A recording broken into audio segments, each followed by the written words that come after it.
High School Game Night brought to you by JD's Pazzo Pizza in Ephrata.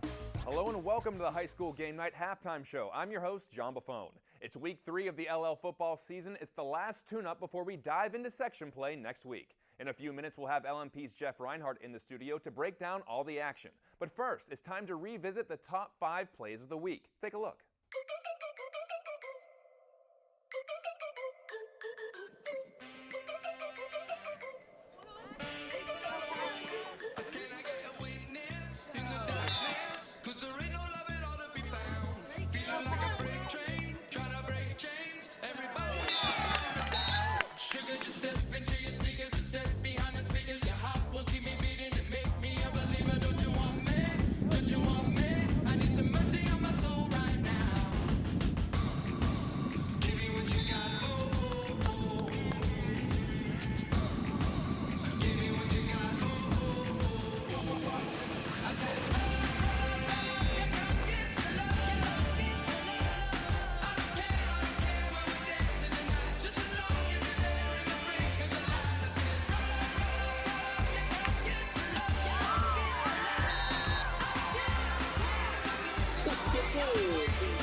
We're 2 minutes into the first one of those. Up ahead. Mountaineers with a shot. And a score! And it's over! Farmers came out. He tried to make the play. They got the ball behind him. Didn't have to be hard. Didn't have to be struck. Just had to be struck on Swain. And it was. And 2 minutes and 15 seconds into overtime, Ephrata with a 3-2 victory. There's still time left to vote for your favorite play. Just head on over to news11sports.tv. We'll stay tuned to the halftime show. After the break, our high school football correspondent Jeff Reinhart will give us his take on an unexpected start in Section 3 and the seemingly inevitable collision course between Cocalico and Manheim Central. It's all coming up in just a minute.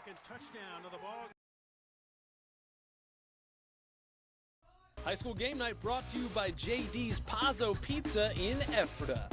Welcome back to the High School Game Night Halftime Show. I'm John Buffone, and as promised, I'm joined now by Jeff Reinhart of LMP. Jeff, 2 weeks down, 1 to go until section play ramps up. Yeah, finally 20 LL League non-league games this weekend. That's a ton. Yeah, looking forward to section play next week, no doubt. Final dress rehearsal. Well, let's jump right into it. 2 teams that have fired out of the gates, Cocalico and Manheim Central. The Eagles beating Governor Mifflin last week. Central dominant over Donegal. Are these two kind of on a collision course right now in Section 2? Yeah, absolutely. And they'll get an early tester in week 5 coming up. Cocalico has E-Town in its opener, and E-Town playing great coming into this week. Hadn't given up a point yet. Rushing attacks for both teams have been phenomenal, which tells me that both O-lines are firing and playing great up front, no doubt. Tyler Flick from Manheim Central's been great coming into the week. 444 rushing yards, #1 in the league. 4 touchdowns. Barron's 480 yards and 40 points a game, first 2 games. That's not bad. Cocalico even better in their first 2 games, 860 rushing yards in 2 games. That's bread and butter. That's pretty, yeah, and over nearly 490 yards a game total. Noah Palm's been great. Said this last week, not playing like a sophomore. Completed all of his passes so far, granted only 4 attempts. Rushed for nearly 300. Brandon Brubaker's been great. And again, I think it's offensive line play. I think Manheim and Cocalico, both O-lines are playing great, blowing open holes, giving their guys holes and room to run. Both quarterbacks can also tuck it under and go. Evan Simon at Manheim's picking up some yards too on the ground. So they've been a fun story here so far. we wait for week 5 to see how it goes, and we'll see if they both get there unscathed. Yeah, I'm gonna put you on the spot right now, Jeff. Are they going to be undefeated when they meet up in week 5? Yeah. I think they will. I think they will. That's the short answer. Yes, I think Cocalico has the tougher road. They have Upper Perkiomen here tonight, but they get E-Town, and E-Town's defense has been really, really good. Yep, and when you run that veer, it's all about chemistry. It's all about, it's behind the ears as much as it is, physicality. So we will see. Well, let's drop down to Section 3 real quick. A pretty weird start to the season. Only combined 3 wins, and they all came out of Lebanon County. What's the deal with Section 3 right now? I'd like to know. That's a great question. I'm kind of scratching my head just going through the numbers coming into this week. 3-13 coming into the week for the Section 3 teams. That's it. Anvil-Cleona's won 2 in a row. They're 2-1 coming into the week. They could be 3-0. They had the goofy blocked extra point, 2-point conversion play against Trinity. Anvil's been the story of Section 3. They've been terrific. Noah Myers has been great at quarterback, 160 yards and 5 touchdowns last week. He's been really good. Northern Lebanon got a week 0 win. They beat Pine Grove. But other than that, everybody's over. Donegal hasn't scored a point here in the first 2 weeks. They got shut out in their first 3 games last year. They're trying to avoid that again. They get a really tough Palmyra team here tonight.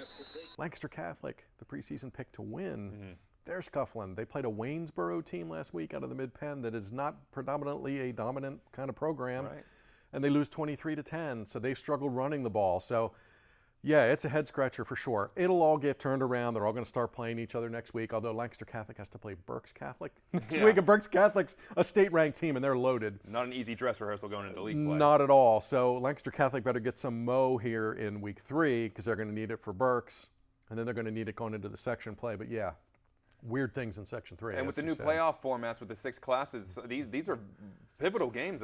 Big time. These guys need to pick these games up. Big time. And last year, Anvil-Cleona and Lancaster Catholic both went 7-3. Neither of them went to the playoffs. That shows you how important these games are in the smaller classifications. Big time. Let's talk about a team that may not be looking as far as playoff pictures, but they seem to be gaining a little bit of momentum. Let's talk about Ephrata, a near win over Lebanon last week. A win would be huge for this team given the streak of losses. Is this something they can build on as far as momentum goes for the Mounts? Absolutely. And any little thing helps with Ephrata right now. I know those kids are sick and tired of hearing about it. Actually got over to practice this week. Spirited practice. You never know that program was going through this kind of a streak.